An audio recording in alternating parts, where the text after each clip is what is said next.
Dana O'Sullivan with ANN News. Today, you're in for a treat because we will be doing a special broadcast on the years 1855 to 1857. These past 3 years will forever be remembered in America's history for increased tension between the North and South, pro-slavery and anti-slavery, that eventually spilled over into violent conflict as seen on the plains of Kansas Territory and in the Senate. Bleeding Kansas was a series of violent events between pro- and anti-slavery forces in Kansas Territory after the passage of the Kansas-Nebraska Act based on the question of whether Kansas would be a free state or a slave state. After Bleeding Kansas, violence spilled over into Congress. Senator Charles Sumner of Massachusetts delivered a speech in which he insulted pro-slavery advocates, singling out Andrew Butler of South Carolina. Preston Brooks, a relative of Butler, then attacked Charles Sumner, fatally beating him with a cane. In the span of just 5 days, in May of 1856, the effects of Bleeding Kansas, Bleeding Sumner, and Bully Brooks swept through the nation, digging at the heart of the slavery conflict and further dividing the North and South. This set the tone for the presidential election of 1856, which formed a sectional contest and became unusually heated. Buchanan ran as the Democratic candidate and Fremont as the Whig candidate. Buchanan won with 174 electoral votes and was immediately faced with the Dred Scott v. Sanford case upon entering his first term in office. Dred Scott was a born slave in Virginia in 1800, but then lived in St. Louis, Illinois, and Wisconsin Territory.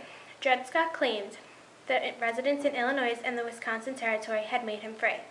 However, the Supreme Court ruled that Scott remained a slave and lacked legal standing because he lacked citizenship.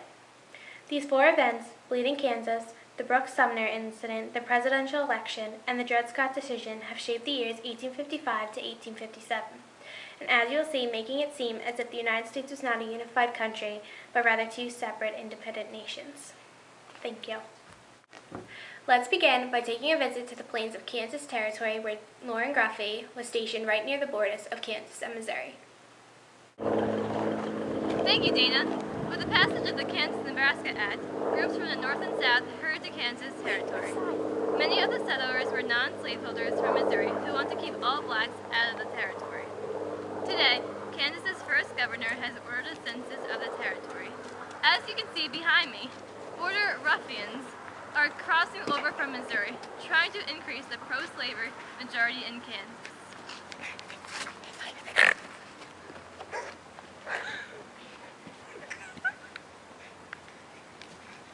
Here we go, ladies and gentlemen, border ruffians.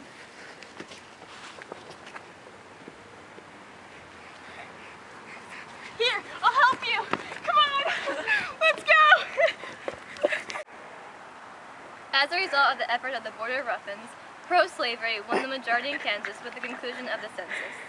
Anti-slavery members were expelled from the legislature, and Kansas adopted a drastic slave code.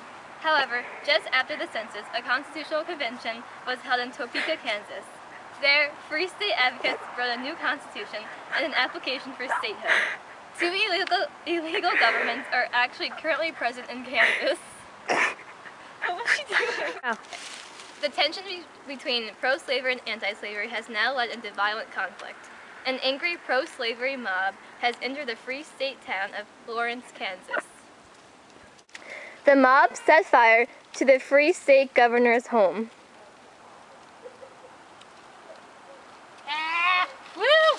Free! No! Slaves! Yeah! Woo! Woo!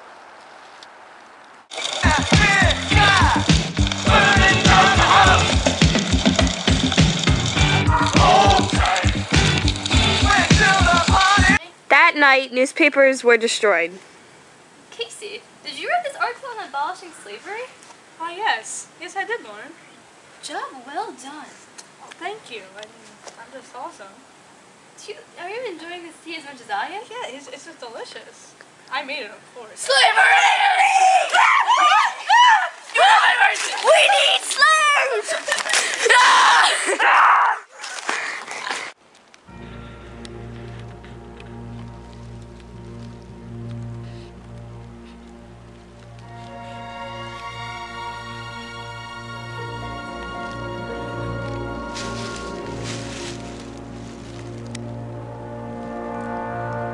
Now in the town of Potawatomi, a pro-slavery settlement, John Brown and his followers are launching a counterattack on slavery. They drag men from houses and hack them to death in front of their screaming families. My daughter!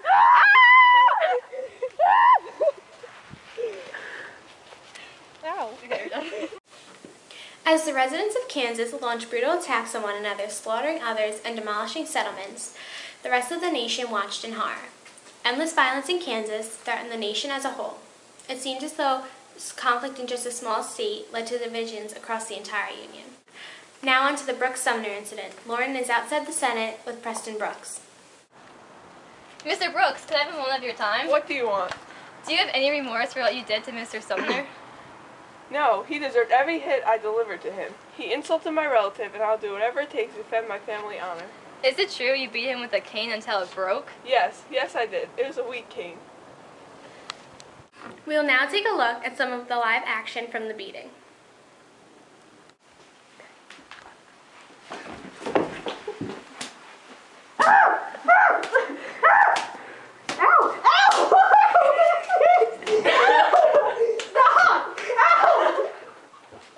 Let's take a look at that again.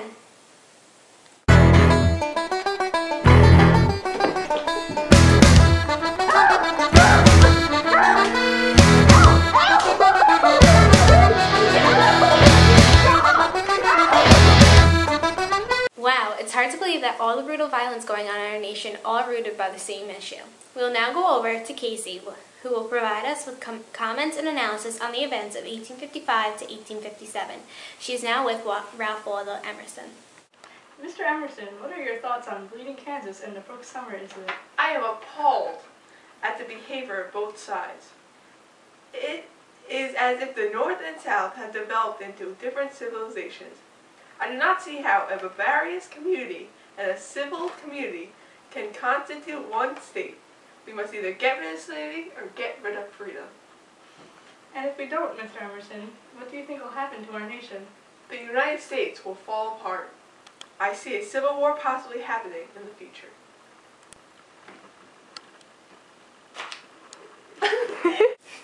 Casey is now with Chief Justice Roger B. Taney of Maryland, who played a critical role in the Supreme Court's decision in the Dred Scott case.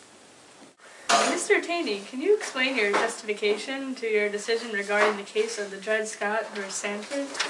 One becomes a U.S. citizen either by birth or by naturalization, and Scott lacks both. He is not a citizen and therefore lacks legal standing. However, Your Honor, Mr. Scott lived in a free territory. Yes, but residency in a few states does not free one, in line with precedent set by decision of the state court. Dred Scott had no ground to even bring a suit before federal courts. Black people, both slaves and freemen, are not citizens. How do you then explain the Missouri Compromise? The Missouri Compromise of 1820 deprived citizens of property by prohibiting slavery, an action not warranted by the Constitution. So it was unconstitutional, Your Honor. Yes, Congress cannot exclude slavery from a territory.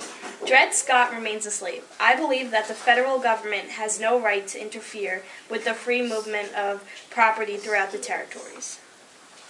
I don't entirely agree with you, Your Honor, for you have entirely opened up the issue of slavery yet again. I thank you for your time. You're welcome. Now it is time to announce the winner of the A&N Original Song Contest. The winner is Ginger Paciello of Orangeburg, New York. And here's her song on Bleeding Kansas. In 1854, Kansas went to war. This was known as Bleeding Kansas, but wait, there's more. The civil battle was also known as Bloody Kansas or the Border War.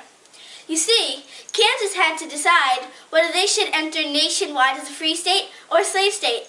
I don't know why, but it seems nobody can go without using violence and just let the leader preside.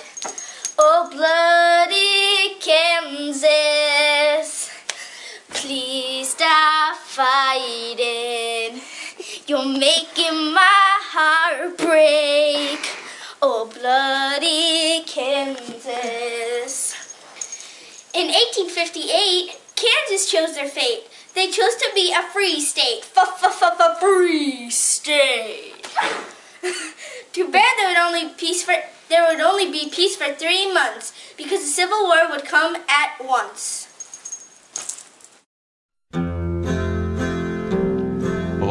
give me a home where the buffalo roam, where the deer and the antelope play, where seldom is heard a discouraging word, and the skies are not cloudy all day. Pose, work it.